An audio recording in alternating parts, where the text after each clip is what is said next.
Hey everybody, welcome to Ladies Bible Study. This is Christy, Hannah, and we're just going to continue our Bible study that we've been going through in the book of Proverbs. And we've been meeting at Red Door Coffee Shop. We've been having an awesome time. Our Bible study has been growing and thriving, tons of ladies coming. And we just want to keep that going during this time that everyone is shut up in their homes. We want to keep the discussion going. And so we are actually in Proverbs chapter 11 today. So if you're watching with us, get your Bible out, turn to Proverbs 11, or just listen in. And if something in here speaks to you, or if you have a question, just throw it in the comments. Comment on the video. This isn't going to go out live. It's going to go out by way of video. So just throw a comment, ask a question. And I'm looking forward to continuing this. And hopefully it won't be too many weeks, but just for now, for today, I'm really looking forward to Proverbs 11. There's so many great little nuggets in there. Just to kind of get everybody on board about the book of Proverbs. I absolutely love it. We call it the book of wisdom, and there's so many just little one-liners, little nuggets of wisdom that you can take and you can soak up for your day. A lot of times with new believers, I'll encourage them to read a proverb a day and just kind of get God's wisdom for your day, get something that you can hang on to and think about throughout the day. One thing that is really cool about Proverbs is it's kind of a decoder for the rest of the Bible. So there's words in Proverbs that you'll see throughout the Bible. There's words that if you can get the definitions, get the meanings, you can understand the whole Bible, the language, the way that they speak, because it is different from how we speak now. And so I just love being able to share Proverbs with other ladies and really get a grip on just the language and the verbiage there. So a couple of things that we've gone over in our Bible study is the 4 Proverbs people that are discussed often in Proverbs. There's others, but the main 4 that we've looked at is the wise, the simple, which is the person who goes about life just not thinking. They're not necessarily trying to get themselves in a bunch of trouble, but they just don't think, and so they make dumb decisions because they're not thinking. So the wise, the simple, the scorner, which is the person that's real cynical, real critical, goes through life with kind of a bad attitude, and the fool, who just goes headlong into mischief, headlong into bad situations on purpose. So those 4 people, the wise, the simple, the scorner, and the fool, and of course out of those 4 we want to be the wise, and that is why God gave us the book of Proverbs, is for the purpose of growing our wisdom. Couple words that you want to look for if you're studying the book of Proverbs is the word prudence or prudent, and the definition. We've gone over this with all of our ladies, so if you're watching right now, see if you can remember before I say it what the definition is. But the definition of prudence is being able to look ahead and to make a decision based on what you see coming. So not just going through life one moment at a time, but looking ahead, planning for the future and seeing, okay, if I make this choice, what is going to be the result of that? Where is that going to lead me? One of the great verses says, ponder the path of your feet. And that just is prudence. That's prudence in action. Just looking and seeing, where am I going? What are my decisions taking me toward? Another word. Pastor mentioned a really awesome thing last night, if you were able to watch the live streaming. He was talking about walking and how the prudent actually are 3 steps ahead of where they're actually looking. And it made me think of our brains actually, when we're hiking or walking, our brains actually do that. If you think about it, like mentally try and look where you're stepping, your brain automatically looks ahead of where you're stepping, and the steps you're taking are actually not the ones you're looking at. Your brain is looking ahead and telling your feet where to go after the fact. Just like the prudent person should be 3 steps ahead. Know what this decision is going to cause, and then know what that decision is going to cause. Just like good chess players always know what the other person's going to do before they make the move. I can't play chess, but I can't either. It's true. Prudence. I love that Pastor talked about it last night. Always knowing what the consequences of your actions are going to be and how to respond to that. Always ahead of it. Yes, that's so good. Yeah, we did. We heard a great message about that last night, and so that's the definition of the word prudence. There's another word in Proverbs that's the word discretion, and discretion actually has prudence in the definition. So the definition of discretion is prudence modesty or humility, and wise self-restraint. So that just takes that prudence to the next level, which is not only do you look ahead, not only do you make careful decisions, but you also practice self-restraint. So you restrain yourself from doing the things that maybe you would want to do, but you know that that might lead to something bad. So, or a bad consequence of your actions. So discretion involves looking ahead, making a decision, and then practicing self-restraint. I try to teach my kids this all the time. Learning, if you're a parent, you're learning how to teach your kids how to practice self-restraint. You don't eat all the cookies. You don't do everything that your body feels like doing. You don't, lash out in anger toward other people. Throw things across the room. Right. And it starts at the youngest level, right? She's got a toddler, and we start practicing, right at that age of you don't act out on everything you feel. That's discretion.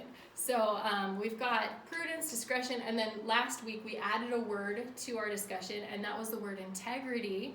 And I thought it was really interesting that integrity is one of Webster's Online Dictionary's top 8 most looked up words. And that's because integrity matters to everyone. It doesn't matter whether you're a Christian or not. Integrity matters. We want what integrity is what you see is what you get. It's true through and through is how I like to say it. It just means that if someone has integrity, what they say they are, what they represent is really what they are, what they practice, what they believe. And like if you buy a product, as a consumer, if you buy a product, you want that company to have integrity, that they're not sneaking ingredients in that are not actually what's on the label. In any sort of product, not just food, but if you buy a car, you want the car company to have integrity.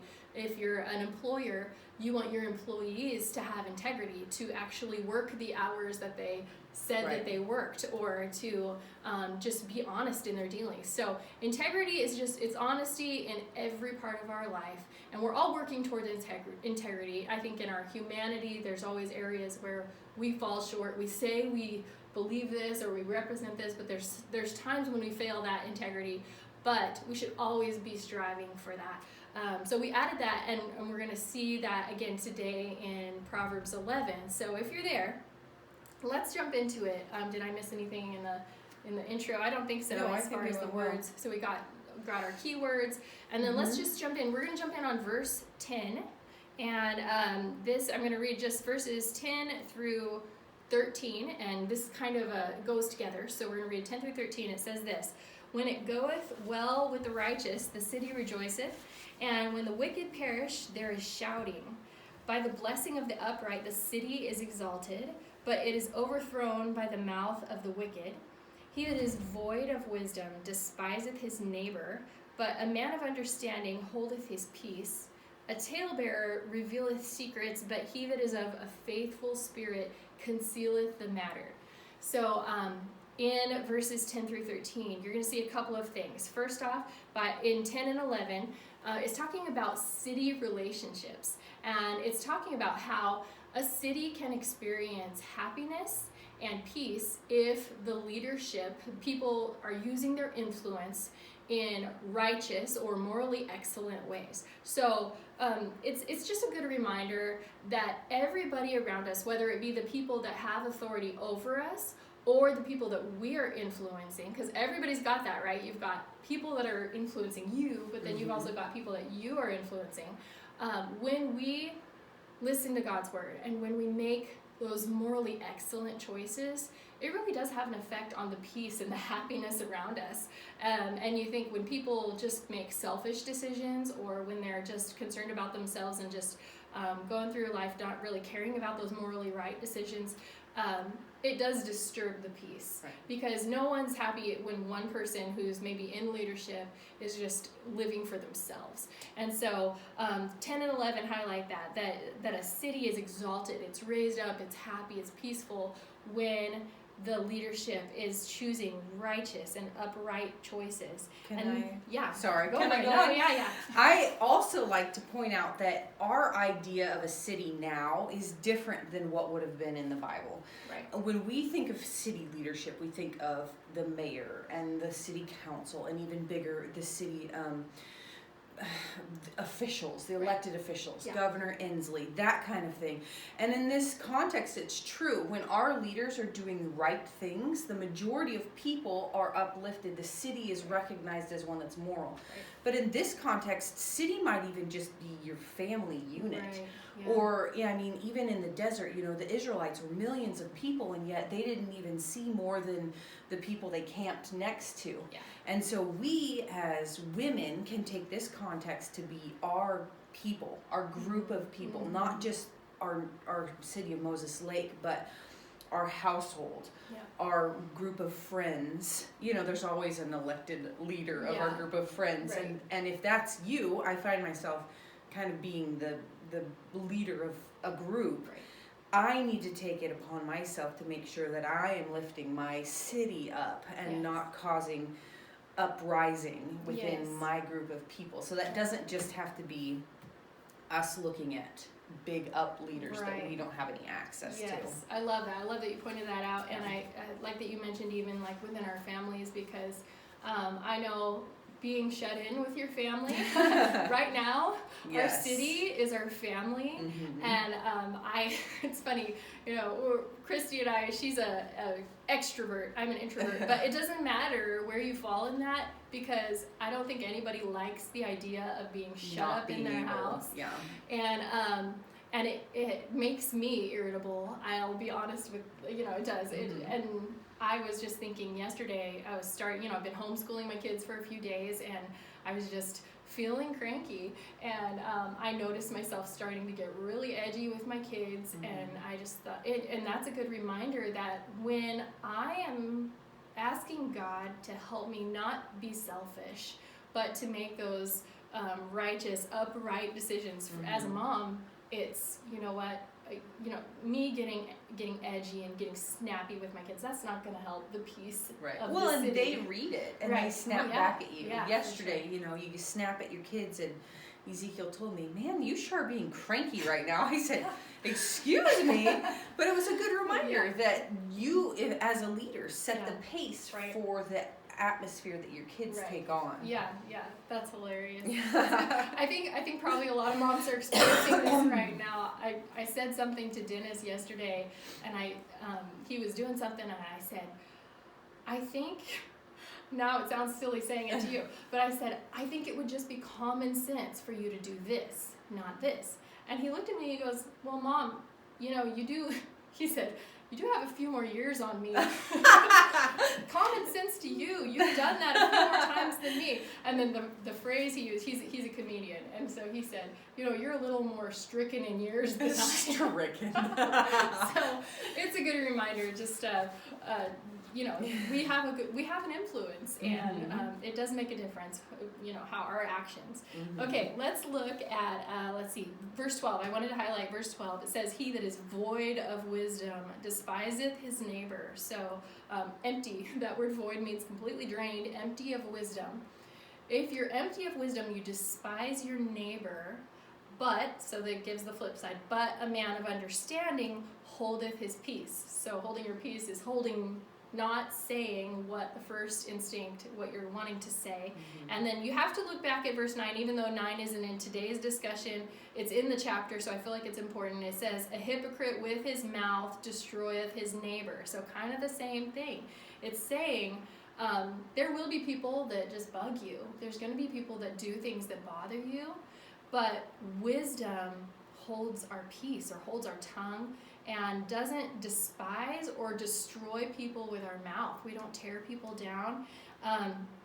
And I would ask to you, to whoever's listening today, I would want to ask you guys, what do you think are some of the benefits, and I'll ask you, Christy, too, but what do you think are some of the benefits of, if things irritate me, if things bother me, what good do I get out of it if I hold my peace, or if I don't say what I feel like saying? Because I think instantly we think of Well, the benefit of saying it is I feel better. Mm-hmm. Like, if somebody bugs me and I call a friend or I tell somebody, or maybe I even tell that person, you're driving me crazy, I feel better. But what are some of the benefits if we don't? If we listen to God's word and we hold our peace? What do you think about that? Well, it's very clearly that we're going to maintain a relationship there. Mm-hmm. And like my neighbors, I probably said a total of 15 words to them in the year that I've lived there. But even neighbors that we come into contact, this context could be neighbors of people we see at the grocery store or people we come into contact at the park. Yeah. And sometimes having a good appearance to others or a good testimony is all that it does. Yeah. Even though I think your kid shouldn't be throwing dirt on my kid and I'm going to say something about it, that could cause some angst for that other mother, and we should be looking for ways to build each other up. Yeah. And so if what we're going to say is going to cause trouble, then it's better to just keep our mouth shut or find a better solution to fix it. Right. So maintaining a testimony, keeping the peace, showing others how to be wise. There are the simple people out there who they don't understand the value of being wise, and if we as people can show them I'm keeping my peace so that I can maintain this relationship, then maybe that simple can turn and see, maybe I should choose wise things. Yeah, that's so good. Yes, I love that. There's a lot of benefits. I think one thing that my husband often brings out when he's preaching is that when you think of the words you say, there's a lot of times that you look back and regret. I think you might have even brought this out again last night. You regret words that you say, but I think you never regret holding your peace or holding your tongue. And then when you feel like saying something irritated, if you don't say it, if you practice that self-restraint, like we talked about with discretion, you're not going to have those regrets of, I shouldn't have said that. And how many times do words just completely put a rift?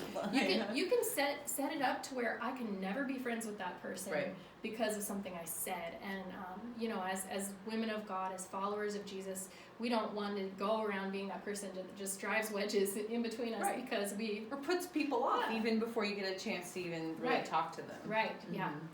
It's good. Okay. So and then verse 13 goes right along with that. It says, "A talebearer revealeth secrets, but he that is of a faithful spirit concealeth the matter." So a talebearer is just a person that naturally just has to go and tell someone else. And this isn't referring necessarily to maybe reporting a crime or asking for help from someone who could help the situation. There are situations that you would want to tell. If you need counsel, if you need advice, if you have a friend who's suicidal, or if someone's committing a crime and they need help. There are situations that you tell, but then this talebearer word, I don't think is referring so much to that as it is being that person that just has to pass along the information. It's a gossip. It's a busybody. Yeah. And it says, "Talebearer reveals secrets, but he that is of a faithful spirit concealeth the matter." So just ask yourself, am I that person who I can keep it to myself? I don't have to go and tell everybody's business to someone else. And I think that one of the benefits from that is if you choose to be a person who, again, holds your tongue, is that people know you can be trusted. Right. They have this idea about you that I can come to you and I can tell you my problems. You're not just a friend that I don't feel insecure when I talk to you because I know you're going to keep it to yourself.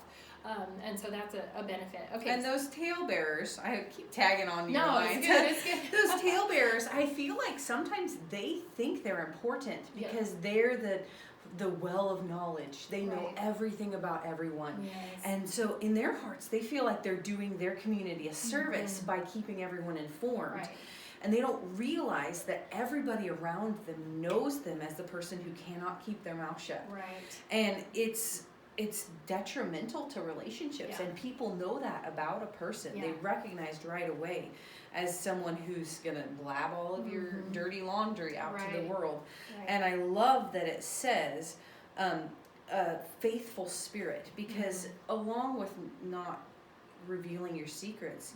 A faithful friend is one who sticks with someone no matter what they know about them. Right. They're not going to change their opinion, and they're not going to sway the opinions of others based on what they know about that person. Yeah, that's really good, because there are times we learn something about somebody, and then we don't have that faithful spirit. We think, oh well, since you've done this, or even sometimes in a relationship it happens while we're friends that one of us makes a big mistake, right. And we want to have that faithful spirit of I'm gonna stick with my friend or any relationship. I'm right. gonna stick with it through the mistakes. Even in our marriages, we can have that faithful spirit, because there will be, when you make a lifelong commitment right. to somebody, there will be times where they mess up or where you mess up. And I think when I mess up, I want other people to have that faithful spirit with me. And it's not a mark against you. Right. Yeah. And the pastor always says there's a difference between forgiveness and trust. Yes. Right? You can be forgiven, but then you have to build that trust back up. Right. But you want to be able to build a relationship with someone who's willing to let you build it back. Yes. Yeah, absolutely. Okay, well, why don't you take verse 14? Okay. So verse 14 says, "Where no counsel is, the people fall, but in the multitude of counselors there is safety." And this goes right along with talking about the leaders of the city. The people here is considered a group of people who are being led. And it's in Proverbs 1:5, I'm going to flip back there really quick because it's the same word used, counsel, here where there is no counsel. In Proverbs 1:5, it says, "A wise man will hear and will increase learning, and a man of understanding shall attain unto wise counsel." So it's the same thing. The wisdom, the wise are ones who are going to invest in the opinions of others. Okay. And so when the people fall, I love this word picture. It's of a leaf that just snaps off of a tree and the wind blows it wherever it goes. There's no way to know where it's going to land. There's no way where it's going to flip or catch an edge or swing this way and that way. And that's how people are, especially a group of people with all individual understandings and opinions. If there's no one to counsel them, to give them direction and guidance, especially in a wise way, there's going to be no clear path for them. Right. And so that's where people fall, is because they have no leadership. And when they don't want to look to that wise counsel, then there's the same unknowing way, like a reed or a leaf blows in the wind. Yeah, that's good. And on the flip side, in the multitude of counselors, there is safety. And this is the idea of having a group of people that you can trust and understand that will have your best interest in mind while following God's instruction. Yeah. And a lot of times the multitude means that if one person fails or doesn't think the right way, there's others to back you up. Yeah. Or if you're struggling with a situation, you're safe to know if you ask 6 people and get 5 of the same answer and 1 different, then you know what is the wise or true way. Right. And so I think that safety here is applied to being able to know in your life when you're stuck with situations that you don't quite know the right way. Be safe in wisdom and ask several people, or ask, I always know the people that I'm going to ask are my husband, my pastor, and my father. Like right off the bat, those are my mom and my dad together. But I know those people are godly people. They're people who godly. They know their Bible. Yeah. They've experienced God's blessing when you choose the right thing. Right. And so right off the bat, there's 3 people that I can ask for wisdom, and I can be peaceful knowing that the decision I make is going to be based on godly opinions. Right. Yeah. And I think also a church family can be this counselors, multitude of counselors, especially for like a new Christian. If you're a new Christian watching this, or maybe not necessarily a new Christian, but you feel kind of young in your Christian growth or in your Bible knowledge, your church family can really be this multitude of counselors where you can go and say, hey, what does this mean, or what should I do in this situation? And I think there's probably different levels of counsel that we need, in big decisions or in very personal decisions. You would want to go to like parents or pastor or husband, but in maybe just the things that just help your Christian growth or just something you don't understand, you've got a whole group of people here. So that's awesome. Okay, let's take a look at verse 15, and then I think maybe we'll wind it down after 15, and then we'll get back going on the other verses. It says, "He that is surety for a stranger shall smart for it, and he that hateth suretyship is sure." So there's a lot of sures in there. It's the tongue twister. Suretyship is sure. But it's an interesting verse, and that word surety for a stranger. So what that means, being surety for someone, it's a financial agreement to basically cover someone's debts. And Proverbs has a lot to say. It's woven throughout Proverbs, wisdom with your finances. Proverbs talks about saving for the future. It talks about investing in wise things. It talks about having, it says, oil and treasure in the dwelling of the wise. There's certain things that you're supposed to invest in. But there's also warnings, and this is one. It says, "He that is surety for a stranger shall smart for it." So that smart, if you've ever heard someone say, "Oh, that smarts," it's like there's a sting there. I looked up the definition of smart, and it's actually a short scream, like a painful scream. Like when you get whipped with a willow branch? Yeah, that's what smarts. Like, oh, that smarts. It makes me ow, And when we are surety for a stranger, that is talking about if I make a commitment to somebody else to cover their debts. And this isn't just like, oh, okay, I feel led to give somebody some money. I'm going to do this out of kindness of my heart. That's fine. That is encouraged in God's word. If God puts it on your heart, I want to give somebody a gift. You do it, by all means, absolutely do it. But this is more like, okay, this person owes money, maybe to their house or government or something, and I'm gonna almost create this barrier between them and what they owe, and I'm gonna say, whatever happens, I will cover you, like a financial backer, right? Yeah. And God is saying here that if you're doing that for strangers, specifically, it says for a stranger, if you're committing to people to cover them, and to almost, it has a connotation. I did a bunch of research on this because I wanted to really understand it, and it almost had this indication that you're coming between them and the law, or them and what they rightfully should be paying, that you're gonna smart for it. So that means it's gonna sting, it's gonna come back to kind of give you a little whip of pain.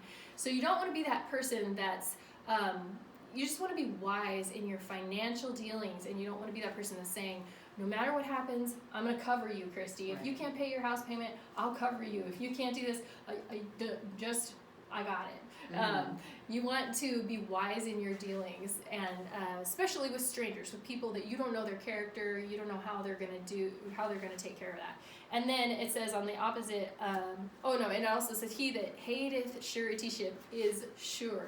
So if you don't go that way, if you don't do that with your money, you're going to be sure or secure in this. So it's using sure in several different ways here, but it's saying you're going to be secure, not being the one that's always putting your finances out there in this vulnerable place where you're going to cover for people. You made this promise, and you don't know what's going to happen because of that. Right. You could accidentally get into all sorts of trouble, right, because your name is attached to the money. Right. So you don't know where it's going, or what they're doing, or why they need it. Yeah.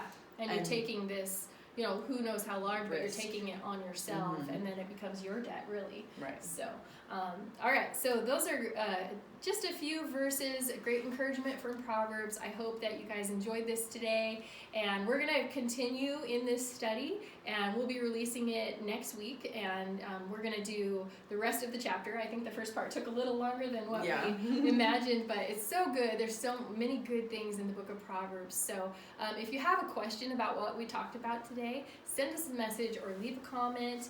If it was a blessing to you, maybe share it with somebody else.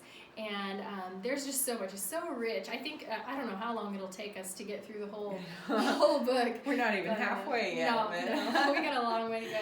But thank you guys so much for tuning in today, and I'm looking forward to it. So yeah, yeah, it's been great. Yeah, that's